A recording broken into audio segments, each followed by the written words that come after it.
between 60 to 80 grams, and we weigh parrots in grams because it's more specific than ounces. And they are about 10 inches.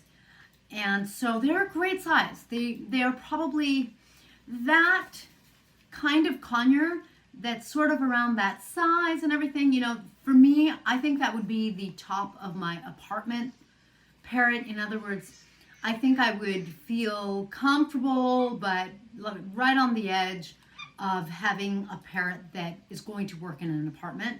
So a parrot that's not too loud. And conures, you know, they're like, here's too loud in an apartment, and I think conures are like right underneath. So sun conures, for example, I think they're like going to be up here. I wouldn't get a sun conure if I was in an apartment, but the green cheek conures, you know, I think they fall in that category, and I think that they would make a really good pet.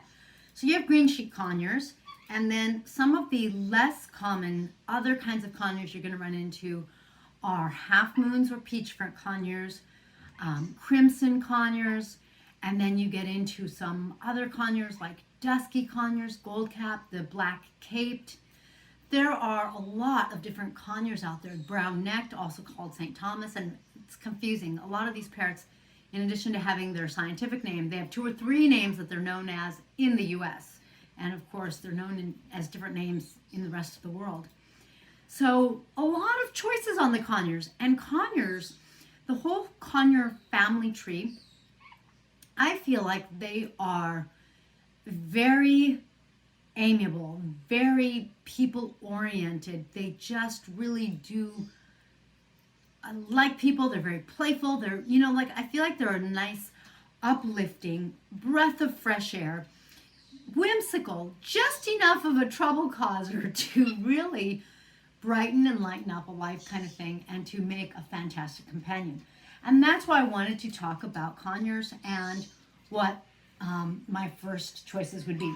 Now, the green cheek conures are the ones you're going to find most easily, whether you go like to Petco kind of thing. Although you're going to find some, I think you're going to find sun conures there as well. At least I saw one once. And you're certainly going to find both of those. Sun conures are pretty common, so you're also going to find those if you go to an exotic bird store. They're going to be common. And a lot of the other kinds of conures, you know, it's going to be hit or miss kind of thing. They're less easy to find, and you might have to go to a breeder. So for this video, I asked my daughter what her #1 choice would be if she could only get one conure. And her answer is a crimson-bellied conure. Crimson-bellied conures, I really like them. They're a little quieter than a green cheek. They're a little more mellow, and they've got this beautiful crimson-colored tummy, and they're fantastic. A really fantastic parrot for sure.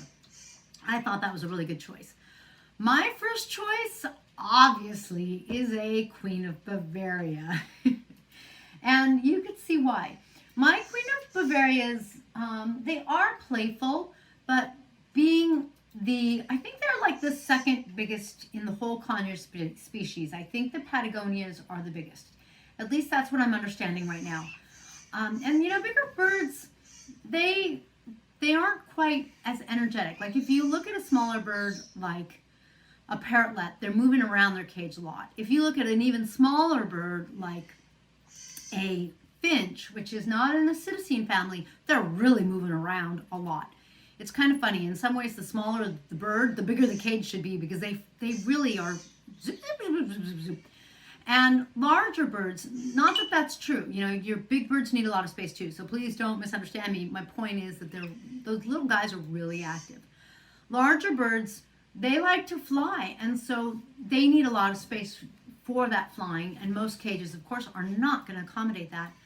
But the rest of the time when they're not flying, they don't tend to be as jumpy and active. Like, you know, their metabolism, it seems like, gives them an energy that's more like mellow, kind of like Binks here. Binks is magnetically attracted to my earrings. It doesn't matter what I do or don't wear.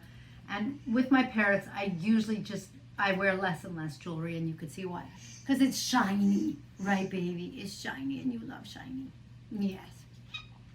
But my first choice is a golden conure because they're just, there's before, I don't know, I started to really just, I wanted a golden conure. I was dreaming about having a golden conure. And people who know parrots, they say golden conures are like one of the best parrots you can have. And I think I could see why. While all parrots will eat my earrings, golden conures, they're just, it's like they're very people oriented. Right now, he can be loud, but you can see his noise level isn't too high. He usually doesn't poop on me. Like if I put him to the side, he'll poop somewhere else. It's like amazing. This parrot never needed the space or anything to learn to fly. He just started flying. He like opened his wings and flew. And he's just kind of like that. It's like he was born ready to be with us, ready to be in our home, ready to enjoy himself, and ready to be one of the best companions I think I've ever had when it comes to a pet. So there you have my daughter's first choice and my first choice. My daughter's choice is going to live in more of that under 1,000 range. The crimson conures you're going to find around 500 to 700, maybe 800. But golden conures, they're going to be under 5,000 usually, but they're really up there. So I think they're hard, they're rare, they're not easy to breed, and so it's just a more exotic in that when you define exotic as rare and hard to come by, that kind of thing. So if you enjoyed this video, please help me on my mission to grow my channel, because I want to be able to get some aviaries that my big birds can really fly around in instead of just my backyard. And so please like and share the video. And if you haven't already, do subscribe. If you have any questions about your parrot, comment below and we would love to make a video for you to answer your question. See you next time.